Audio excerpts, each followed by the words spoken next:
मेरे प्रिय भक्तों, तुम्हारा जीवन कैसा होगा यह तुम्हारे भाग्य से अधिक तुम्हारे विचारों पर निर्भर करता है, क्योंकि जो सोच तुम अपने मन में पालते हो वही धीरे धीरे तुम्हारी आदत बनती है, वही तुम्हारे कर्मों को दिशा देती है और वही तुम्हारा आने वाला भविष्य गढ़ती है। यदि तुम्हारे विचार निर्मल, शुभ और सकारात्मक हैं तो कठिन से कठिन परिस्थितियों में भी तुम विजयी हो जाओगे। लेकिन यदि तुम्हारे विचार नकारात्मक, भय से भरे और संदेह से घिरे हैं तो अक्सर हाथ से होने पर भी तुम हार मान जाओगे। आज मैं तुम्हें इसी सत्य को बताने आया हूँ और इस सत्य को सुनने से पहले इस चैनल को सब्सक्राइब कर लेना, इस वीडियो को लाइक कर देना और कमेंट में ओम नमः शिवाय लिख देना। विचार की शक्ति क्या है? बच्चे, संसार की हर सृष्टि किसी न किसी विचार से ही प्रारंभ हुई है। एक छोटा सा बीज जैसे विशाल वृक्ष का रूप ले लेता है, वैसे ही मन का एक छोटा सा विचार तुम्हारे जीवन को दिशा दे सकता है। यह विचार ही है जो एक व्यक्ति को संत बनाता है और यह विचार ही है जो किसी को अपराधी बना देता है। तुम जिस प्रकार का चिंतन करते हो वही तुम्हें वैसा ही बना देता है। यदि तुम दिन रात दुख, अभाव और असफलता के बारे में सोचते हो तो जीवन में वैसा ही अनुभव पाओगे। लेकिन यदि तुम सुख, शांति और सफलता की कल्पना करते हो, यह ऐसा है जैसे कोई व्यक्ति नदी पार करने से पहले ही सोच ले कि वह डूब जाएगा।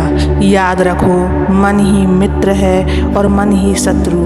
यदि तुम अपने विचारों को नियंत्रित कर लेते हो तो तुम्हें कोई शक्ति पराजित नहीं कर सकती।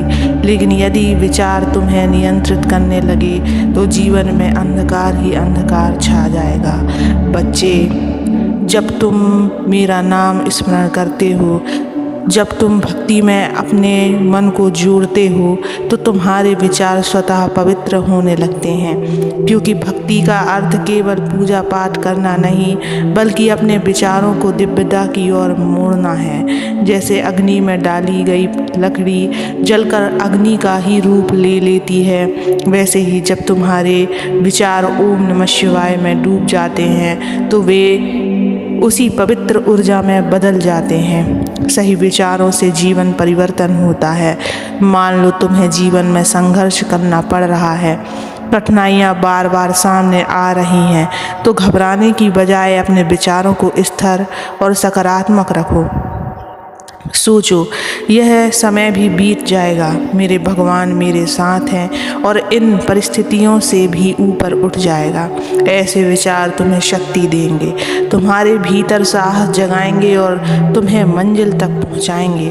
विचार ही ध्यान की कुंजी है। ध्यान का सबसे बड़ा रहस्य भी विचारों में ही छुपा है। जब तुम अपने मन को बार बार एक ही शुभ विचार पर केंद्रित करते हो तो धीरे धीरे नकारात्मकता दूर हो जाती है और मन शांति से भरने लगता है।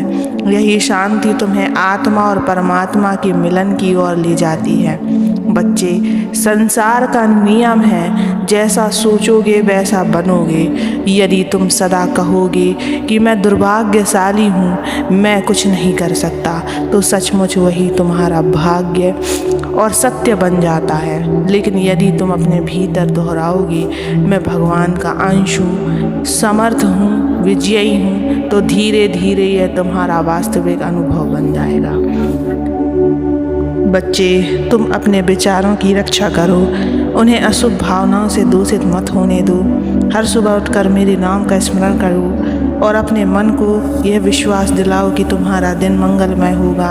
हर रात सोने से पहले अपने मन को यह कहकर शांत करो, महादेव मेरे साथ हैं, मैं सुरक्षित हूँ। विचार ही तुम्हारा सबसे बड़ा धन है। तुम्हारा जीवन बाहर की परिस्थितियों से उतना प्रभावित नहीं होता जितना भीतर के विचारों से होता है। बाहर का संसार तो एक दर्पण है जो केवल तुम्हारे भीतर के विचारों को दिखाता है। यदि भीतर शांति है तो बाहर भी शांति का अनुभव करोगे। यदि भीतर अशांति है तो बाहर का संसार भी तुम्हें अशांत प्रतीत होगा। विचार ही बीज है। बच्चे, यह समझ लो कि विचार बीज की तरह है। जिस बीज को तुम बोते हो उसी का फल तुम्हें मिलेगा।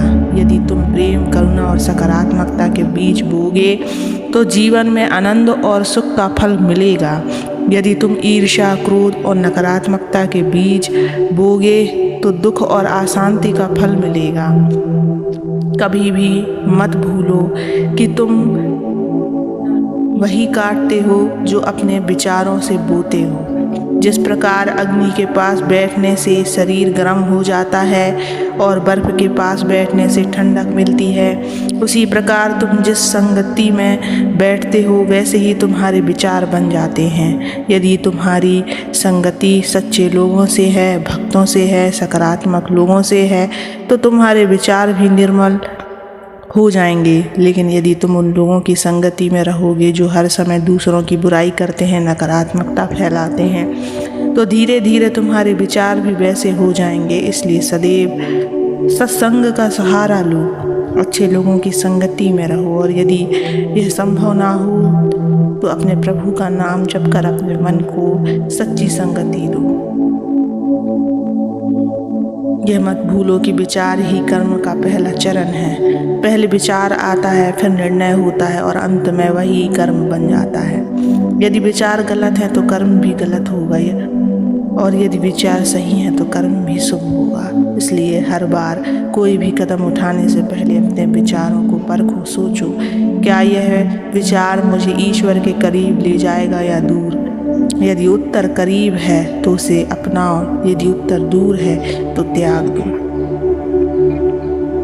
अक्सर लोग कहते हैं महादेव हमारे मन में बार बार बुरे विचार आते, हम क्या करें। मैं कहता हूँ विचारों से भागो मत, उन्हें दबाओ मत, बस अपने मन को अच्छे विचारों की ओर मोड़ दो। जैसे अंधकार को हटाने के लिए दीपक जलाना पड़ता है, वैसे ही नकारात्मक विचारों को हटाने के लिए सकारात्मक विचारों का प्रकाश जलाना पड़ता है।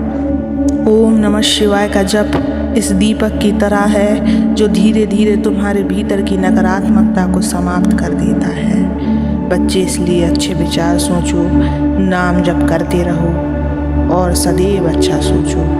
ओम नमः शिवाय।